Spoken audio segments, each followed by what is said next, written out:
You know, a lot of times people will actually, they will notice that somebody goes to a psychologist and they'll go for years and they don't get any better, and very often they get worse. Or they go to a psychologist and next thing you know they're engaging in all sorts of immoral behavior, or things get a little strange. And there's certain reasons for this which I think will be disclosed through the course of this talk, but there's certain things I would like to talk about before I explain why that happens to people, and also to discuss the actual dangers of modern psychology.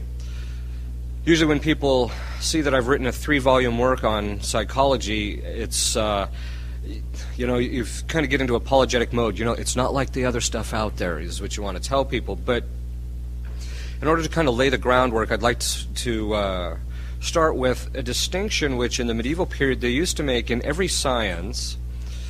There are 3 constituents. That is what they call the material object, the formal object, and the method.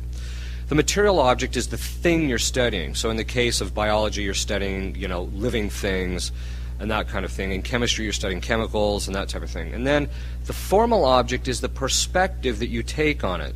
So human beings can be studied from a biological point of view or from a chemical point of view, or they can also be studied from a theological or a philosophical point of view. So you can have the same material object but looked at from different points of view. And then, so as a result, you can have different sciences. And then that perspective that you take on it determines the method, because obviously the method that is used in biology is different from chemistry, is different from philosophy, is different from theology. And so the method is determined based upon the particular viewpoint you take in relationship to the thing you're studying. Now, the upshot of all this is that the sciences are not just the empirical sciences. A science is defined as an organized body of knowledge of things through their causes. In other words, I have a scientific knowledge about something because I know what causes it, what brings it into being, what affects it, that type of thing. Okay, well, what this means is in the context of psychology is that the Council of Vienna formally defined that a human being is a composite thing. He's composed of body and soul, and so we're not just strictly an animal. An animal is alive, but it doesn't have an immaterial soul, and so it's a little bit different. Also, there are certain operations which human beings perform which are immaterial. For example, there's certain kinds of thought that we can do. For example, just to reflect in upon yourself, think about your own thought, that type of thing. That's something that you'd hear a philosopher say, think about your own thought, But, and also acts of the will, these are things that occur independently of matter. In other words, there's certain faculties, certain capacities we have to do certain things which are entirely immaterial. And then part of our intellect is also material, that is, we have a brain and that type of thing. And so the brain, or the intellect in man is a composite between the brain and a certain immaterial side of it.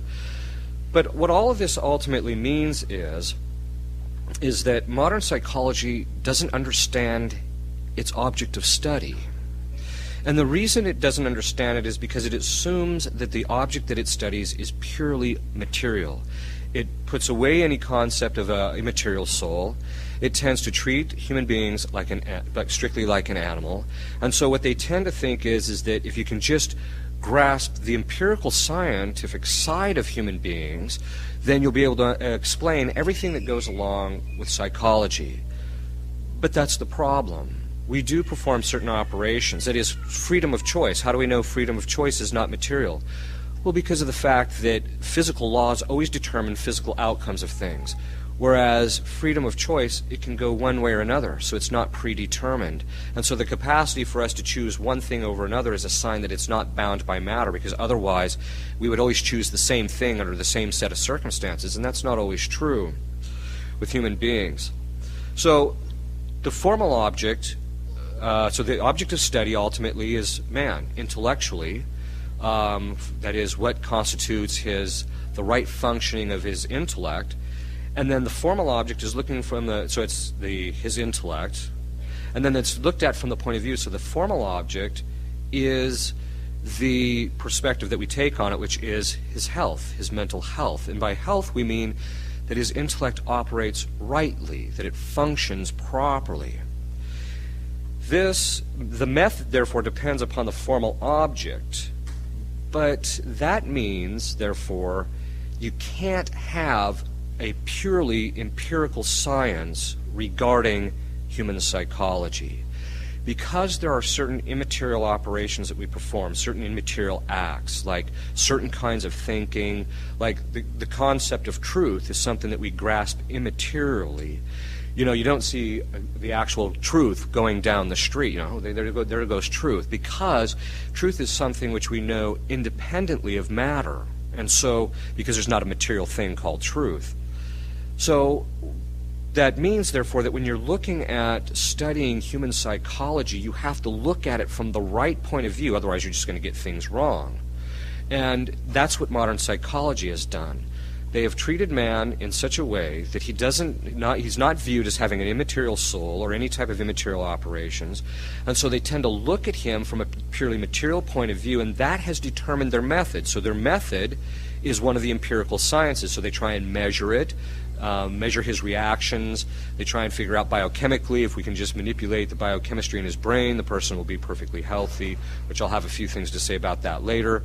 But in point and fact, we know that that's not always the case. You can put people on medications and they don't seem to get too much better in certain circumstances.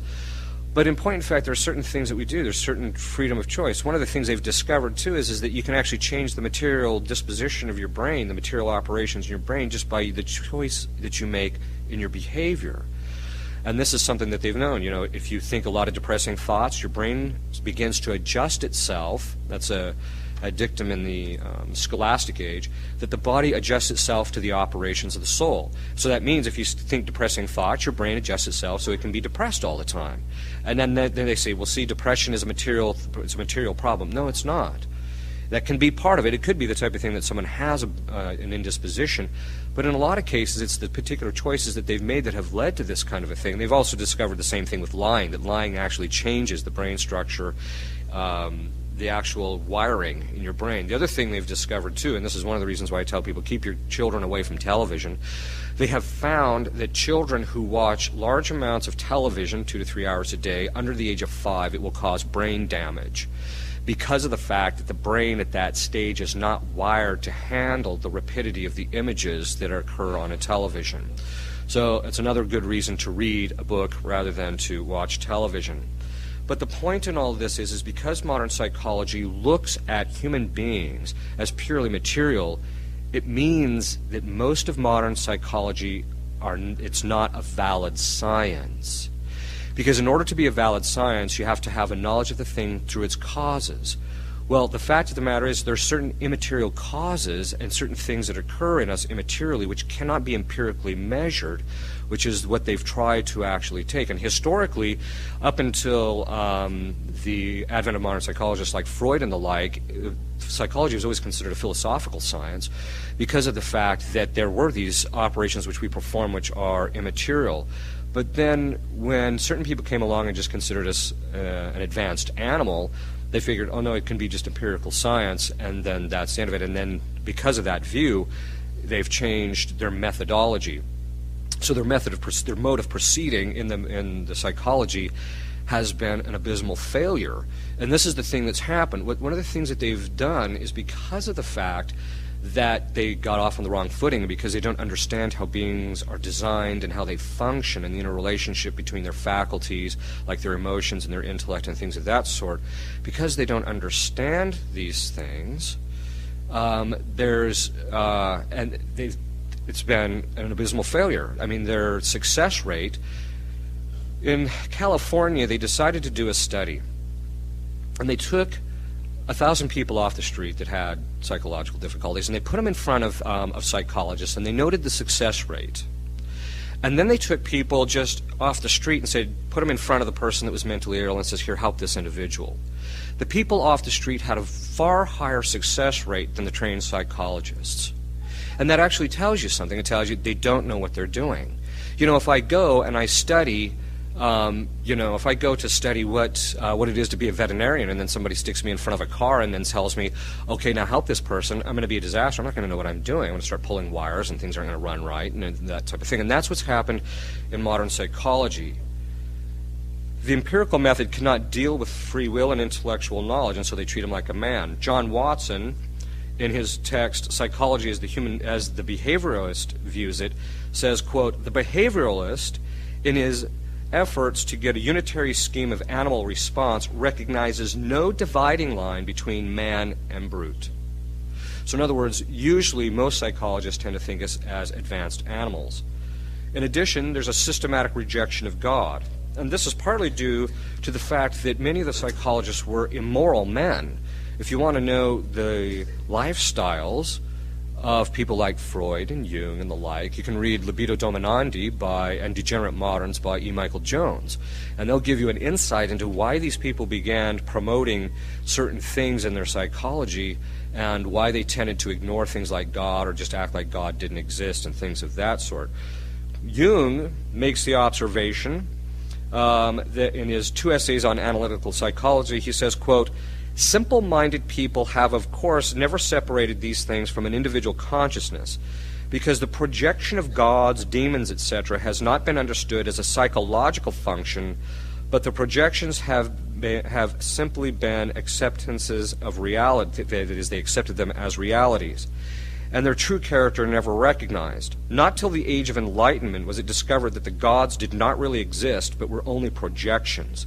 They were disposed of, but the psychological function which corresponds to them was by no means disposed of," unquote.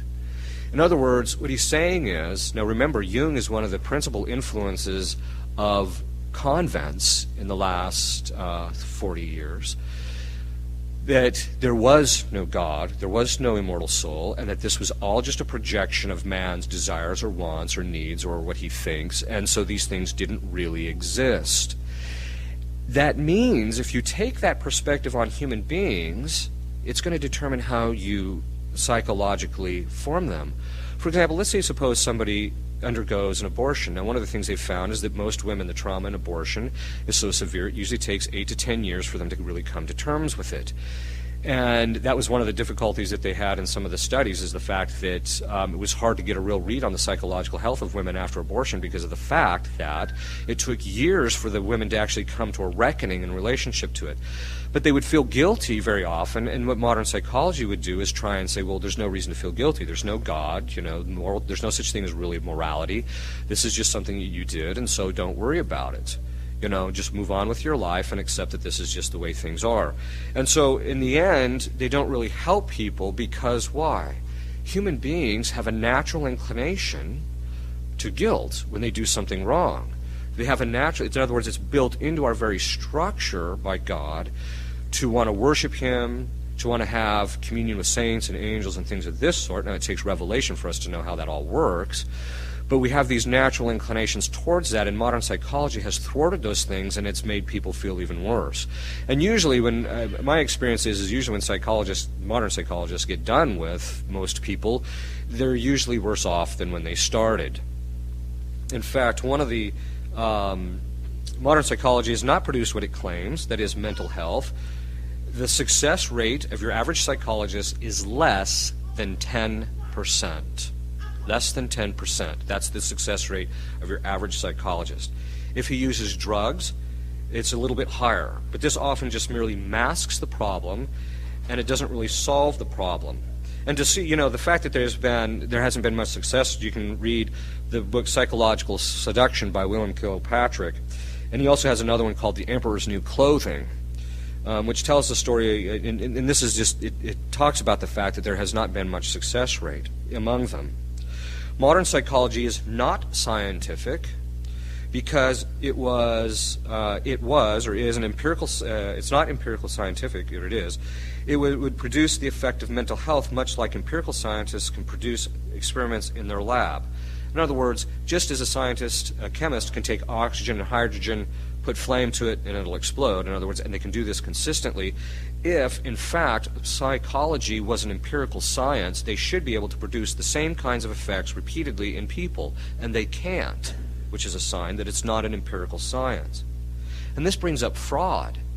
The fact of the matter is, and it's kind of funny, Freud used to refer to his patients as goldfish, because once you got them on the line, you just bilked them financially. He admitted this. And that in fact, one of the things that psychologists very often do is they will try not to make the person better, because the longer you keep them on the line, the more secure your job is. And there was a priest one time who told the story of the fact that there was a man who was in a war in Vietnam, and he had real difficulties, and so he said, look, I'd like you to go to this Catholic psychologist, and the guy was there for 7 months, but the priest said, because he doesn't have any money, I'll pay for it. He said, well, this is starting to get kind of expensive. So he told the psychologist, he said, can you kind of hurry this along? It's taking a little while. Well, 3 weeks later, the guy was cured, quote unquote. So the moral of the story is that there's a question of fraud. If they can't produce what they say, then why are they saying that they can do it?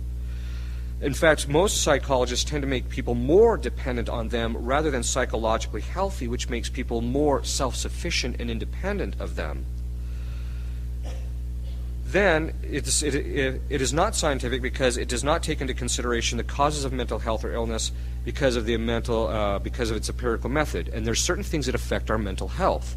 For example, demonic activity. Not all people who are mentally ill are demonically influenced, but demons can influence people psychologically. There's a thing called obsession, where they can barrage the person's thoughts, that is, if God allows it. They can barrage the person's thoughts, and the person literally can, lose a certain amount of control over himself psychologically. There's also God. God can influence us through grace. That is, he can cure people. There's also sin. Sin has certain effects, one of which is darkening of the intellect, which we all learned from our Baltimore Catechism. And so the more you sin, the more likely you become, or the more prone you become to psychological illness. Then there's, of course, angels. Angels can actually help you to become psychologically healthy or help you to maintain it.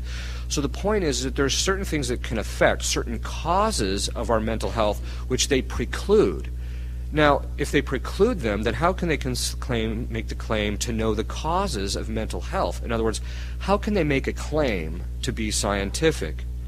So when you boil it all down to it, because they don't even understand their object of inquiry, that is, the human intellect, and because they don't understand the various causes that can go into it, they don't really have a claim to it being scientific ultimately. In other words, their claim of, we're an empirical science, this is all very... It's not a true claim, and the proof in the pudding, as I mentioned, is they can't produce what they claim. Modern psychology is dangerous because it was founded by atheists and agnostics who deny God and see the explanations of religion putting aside natural law, that is, aside from God designing us in a certain way and things of that sort.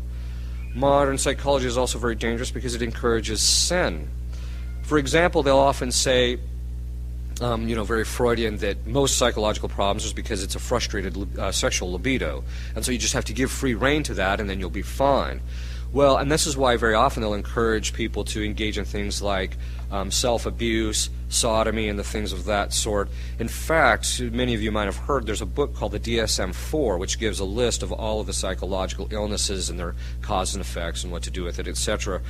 But homosexuality was removed from it a little while ago. And there's been a big push. I think they even removed pedophilia from it. And this is a story which most people don't know. In fact, I was telling people this the night before. I was watching TV one time, and when I was watching it, I was starting to look for a gun. I was getting so irritated because of the fact that there was a bishop on the television who said that the problem wasn't the fact that the priests were pedophiles. The problem was that the victims squealed. Now think of what that means. Now, you need to understand a bit behind that. He was telling you what the psychologists had told the bishops in closed session when the pedophilia scandal broke. Because the psychologists for years had been telling people pedophilia is a perfectly natural behavior. We just have to get people accustomed to accepting it. And that's a sign. That tells you the danger of it. On the flip side of this, and I can tell you this not only because I've written books on psychology, but because I deal with the fallout as a priest, the fact that molestation for people who are younger is very damaging psychologically. It takes years for people very often to get straightened out from it. So what are some of the practical dangers? Psychology seems to affect almost every aspect of the church. I mean, most of you probably know that already. Homilies today are more concerned about people's feelings than the teaching of doctrine. Pastoral theology used to be about the administration of the sacraments and the spiritual side of things. That is, how to tell people how to get to heaven. I mean, if you read the pastoral theology books, the books that are labeled pastoral theology from before about 1950, they all almost deal with the administration of the sacraments and certain aspects of the spiritual life. But that all shifted now to where pastoral theology is all psychology. This has left a gap in most priests' knowledge of the proper way to lead people to heaven by the right administration of the sacraments and other elements of sanctification. And so very often priests come out of the seminary and they don't even know the basic of the mechanics of the spiritual life.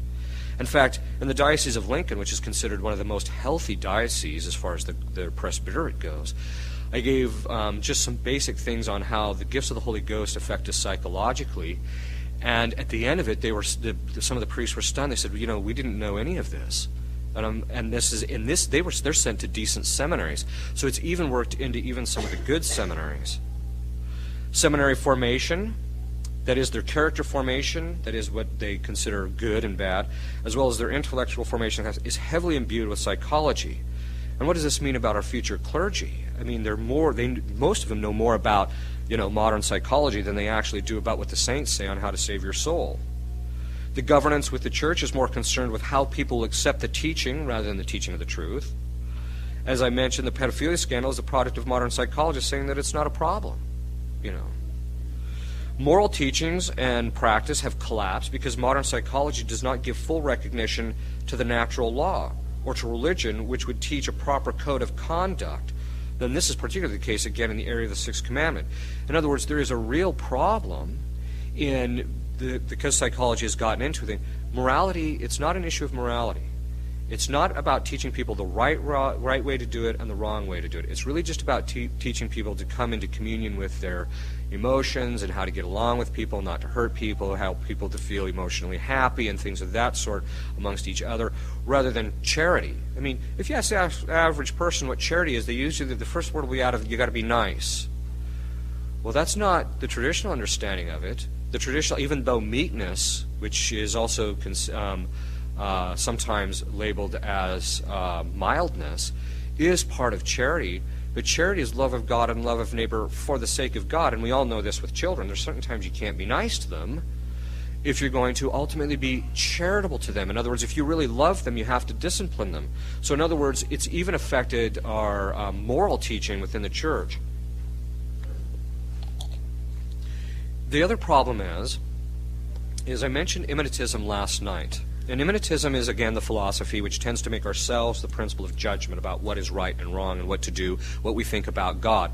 And that means, and this is what happened, the philosophers, after Kant said that basically taking Descartes, because Descartes said, the first thing I know is my own thought. And then he says, and then I know reality. Well, that makes my own thought the principle of judgment of, what I think, ultimately, and not what's real. Kant comes along and says, well, I can't even know reality. So really what I'm left is in my own thought. Then what happens is Kant says, well, the only way you can really know God is he's outside of us. So in the end, I can't really know God, and so they usually credit Kant with the credit of being the father of modern atheism. But the upshot to that means that religion gets transposed, what religious doctrine gets transposed from reality to interiorly, and that means that religion really gets boiled down to psychology. Because it's really about my psychological reaction, what I think about it, and that type of thing that is really the important factor, rather than some objective teaching that's taught to me by a magisterium. And so as long as immanentism reigns in the church, we're always going to be dominated by this psychological approach in pastoral theology. Modern psychology is now accepted by the legal system, which is why it is possible to lock people up who are religious, or things of this sort. They say, oh, these people are nuts, And I think people are starting to see that more and more, especially in relationship to the whole schooling thing, like in California and in Germany. Basically the state wants certain control, and usually that means that they want to be able to indoctrinate your children, that is, apply certain psychological methods to your children in school, which they can't do if you have them at home. The legal system is a conundrum, because psychologists cannot come to a consensus because the psychologists don't know what is their proper object. They can't agree on what makes you healthy. They can't even, do you know there is not a single psychological manual produced today that will give you a definition of mental health. Save the one that's over on that table over there with my name on it. No, but that is a real serious thing. I started digging around to try and find, when I was writing these things, I want to say, well, I want to see what they say the definition of mental health is. Not a single one. They'll give certain descriptions of certain things, but they'll never give you a definition of it. Now, if you can't even define the thing, upon what basis do you have to sit in a court and tell them that this guy is healthy or not? You can't even define it. Now, if I was a lawyer, I'd be making all sorts of hay over that one. And then so they drag them in as an expert testimony, and then what happens? Well, then the defense side brings in their expert, and before you know it, nobody knows what's going on because nobody can agree on what constitutes whether this guy is really insane or not. Because of the Museum of Modern Psychology on children, they are permitted to sue their parents now. Then there's the impact statements by victims in courts. Now, sometimes those can have a proper place, but they're often just imbued with just an emotional, sappy, psychological approach in order to maximize the damages so that they can receive more money or things of this sort. So instead of looking at things objectively, I mean, I can see that, they would need the judge or whoever assigns the sentence should sit down with the family and find out, okay, what has really happened here to the family and that type of thing. And that's because it's necessary to get an objective analysis of this. But when it's just this sappy, sentimental thing, it's all about who can massage the right people at the right time psychologically in order to get the emotional effect they want. The use of modern psychology and understanding psychological illness has occurred in order to avoid prosecution. Some guy will claim, I'm psychologically ill. And then they'll go find some manual who says, oh yes, if this happens to a person at this age, then he's psychologically unhealthy, even though there's nothing wrong with the individual. Then there's modern educational methods, which are thoroughly imbued with modern psychological approach. There is the whole problem, of course, of self-esteem in modern psychological circles, and how this has actually degraded academic standards. Nothing drives me more nuts. I always tell people, even though I have 6 degrees, I tell them I shouldn't have probably hardly any of them, because of the fact that part of this is because of the fact that I grew up in a family where most of my siblings were far more intelligent than I was. So that always kind of keeps a person humble, of course.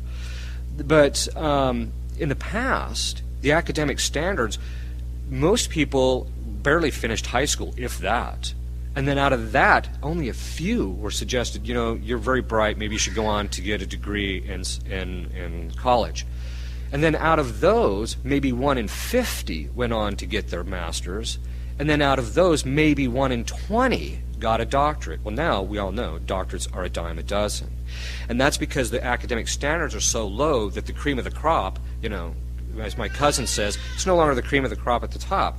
When he got his doctorate in biochemistry, I said, well, congratulations. He says, it doesn't mean anything. He says, all it means is I stuck around long enough for them to get sick of me and give me the degree. And then I started reflecting on that. Yeah, there's a lot of people that are in these academic programs. But the thing is that the psychology has brought this about. Why? You can't hurt people's feelings because you'll cause them psychological trauma. So yes, 2 + 2 = 5 is perfectly fine, Johnny. Here's your star and go home. It's that kind of a thing. But then there's also the problem of self-esteem. Once in a while I'll get people to come to me, for spiritual advice, and they'll say, Father, I really suffer from low self-esteem. I say, good. That's a good thing. And then usually they stand back, and I said, and this is why.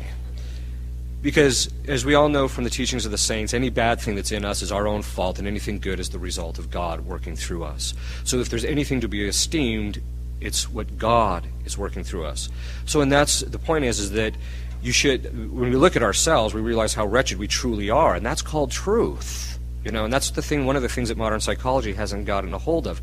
I had this one professor, he comes into class and he says, they're teaching pride in the universities now, and they call it self-esteem.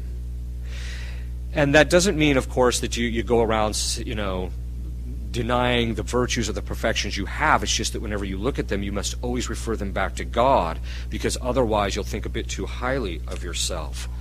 But this whole thing of, the big book, the book about, Johnny can't read and all these problems that are occurring because, 2 + 2 doesn't really equal 5, even though that's what they're telling people, is, as I tell people, yet another reason to homeschool your child. TV and modern practices of advertising are thoroughly imbued with behavioralism. You know, the United States really took what Watson said, hook, line, and sinker. And what Watson did is Watson discovered that there is a mechanism in human beings, it's only a part of it, that there's this thing called association. So if you put one thing next to another thing, will make this association, right? Well, this is why you have the beautiful, scantily clad girl standing next to the beer, and then the guy thinks, oh, yes, I'd like that beer. Well, the point being in all this is that in the United States, we realized that that is a great marketing tool, and Watson made his money off of being a consultant for advertising firms or getting that kind of thing off the ground. And so that has affected virtually everything from the advertising to TV. TV has become particularly good at making, you know, they'll get the person who's had an abortion or something really bad, or they're living in a really bad state, but they're suffering and they're really trying, and so there's this spin put on it, and so they look like they're really good people and that type of thing, and so they're really good at massaging this side of our psychology. And this is very dangerous. This is another reason I tell people, keep your kid away from the TV. Then there's the government using modern psychology in order to do social engineering. For example, this is seen in the role of sex education and now global warming, although I do like the fact that because the global temperatures were down globally last year, surprise, they're now calling it global climate change. So, but it's this, they use the ecological things, and don't get me wrong, I totally agree with Holy Father. You take care of the environment because we're good stewards of it, and because if you don't, it affects other people, and that's why you take care of it. Not because it's an end in itself, but because it's there for our use.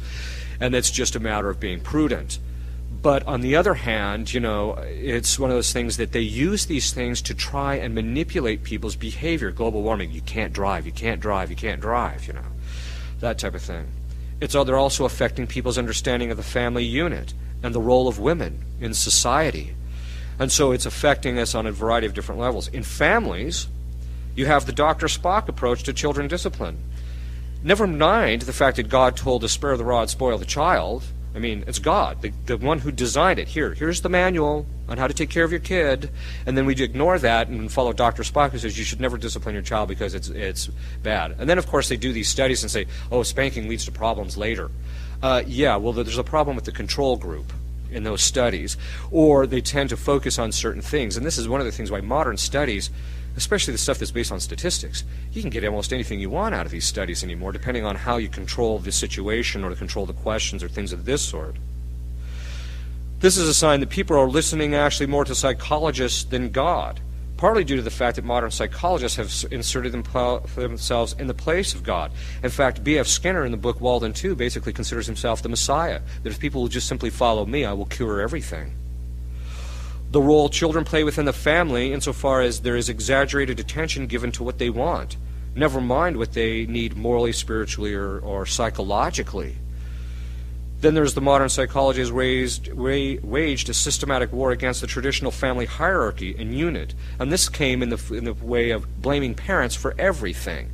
You know, sometimes people come to me and they're like 25 and my parents did this, my parents did that. I'm like, I don't care. You know, you're an adult. It's time. You can now make you out of yourself what you want.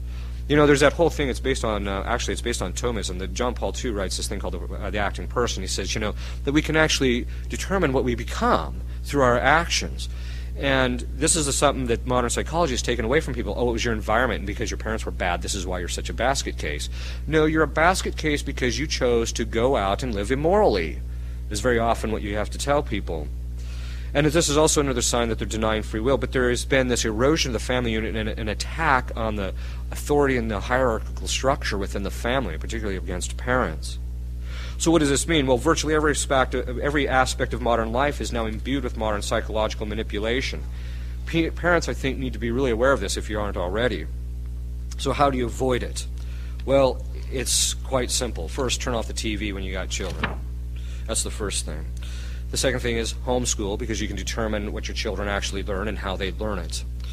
The second thing is, and this is something that most people don't know, the Catholic Church, and this is one of the beauties of the documents, even in the last 40 to 50 years, they used to refer to the Church as the expert on humanity.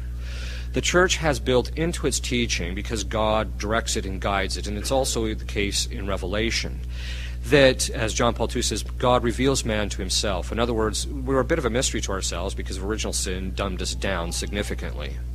And so God had to come and say, look, you're not doing this quite right. This is how it functions. So the upshot of it is this. If you follow the traditional Catholic teachings about morality, because the morality will help people to think the right things, that is, custody the mind, keep your mind off certain things, that type of thing.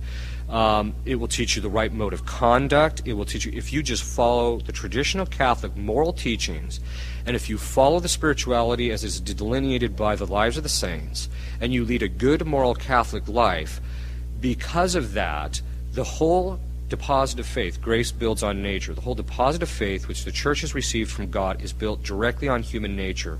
So it perfects it. So if you simply follow the Catholic teachings, you will be mentally healthy, generally speaking, unless there's some physiological cause. But and that's one of the things too, is keep your children, generally speaking, away from psychologists. Why? Because the paradigm shift, because psychology has been an abysmal failure, the shift has been to stuff that works, which is drugs. But the drugs just mask it. So and this is what some of the psychologists we've been discussing this. There is a subtle shift more towards psychiatry, where you just load the person up with drugs in order to mask the problems or to get them under control, rather than actually curing the problem. Whereas, as I mentioned, in many cases, not in all, but in many cases, people can actually change their brain chemistry back by performing the right kinds of behavior. So if people just lead good moral Catholic lives, if you raise your children with good moral Catholic lives, they are less likely to suffer psychological illness, and so are you. Because why? It will perfect you intellectually. Because why? Faith is something that's infused in the intellect. St. Thomas calls it the first purification of the intellect, because it purifies our understanding of God, and as a result, it purifies our understanding of ourselves in relationship to Him and things of this sort. So if you lead just a good moral Catholic life, you probably won't need to see a psychologist ever. And then I'll just end with this. There are some really good Catholic psychologists. The psychological books that I've written are written and based from St. Thomas's point of view, and they tend to follow this. And they have a phenomenal success rate. Not because I wrote it. They were having phenomenal success rates because they were following St. Thomas before they even met me. But the upshot of it is they usually recognize that if people would just return, particularly Catholics. Oh, by the way, you do know that before Vatican II, now it's not because of Vatican II, but before Vatican II, because of the outlet of confession, there were less Catholics in mental institutions than any other denomination in this country.